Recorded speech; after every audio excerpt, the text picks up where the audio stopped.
Thanks a lot, Anna. Well, you've got just 2 days to go till the New Hampshire primary, the second contest in this nominating process. Last night's debate gave the candidates the last shot to speak to a national audience before those votes are cast. So who won and who lost? Here to weigh in is our friend, Pollster Frank Luntz. Frank, it's great to see you this morning.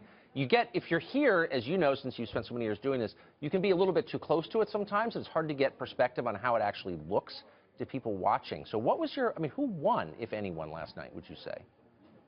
So it's much more actually, Tucker, about who lost, and we're going to show you two separate exchanges to discuss that.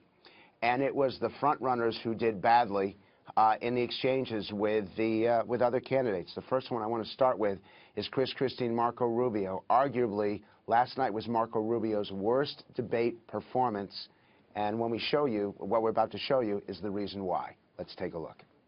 If politics becomes, and the presidency becomes about electing the people who have been in Congress or in the Senate the longest, we should all rally around Joe Biden. Marco, you shouldn't compare yourself to Joe Biden, and you shouldn't say that that's what we're doing. Here's exactly what we're doing. You have not been involved in a consequential decision where you had to be held accountable. You just simply haven't. To talk about Hezbollah Sanctions Act that you list as one of your accomplishments and just did, you weren't even there to vote for it. That's not leadership, that's truancy. I like Marco Rubio, and he's a smart person and a good guy, but he simply does not have the experience to be president of the United States. Ooh, that was pretty tough. But you think that hurt Christie too? I don't know how it impacted Christie because voters tend not to like candidates who attack each other in the same political party. But I do know that the full exchange hurt Marco Rubio. He said the same thing about Barack Obama 3 times, almost word for word, and Christie held him accountable for it. All you have to do is take a look at the responses and the blogs and all through the webs. The feeling was that Marco Rubio wasn't sufficiently prepared, wasn't genuine. He had his best debate in Iowa, and now he has his worst debate in New Hampshire. Yeah. In his defense, I don't know what I would do if Christie came after me like that. I'd probably run away. So Senator Cruz tried to explain what he described as the mix-up over Ben Carson's exit from the race in Iowa. Here's what he said.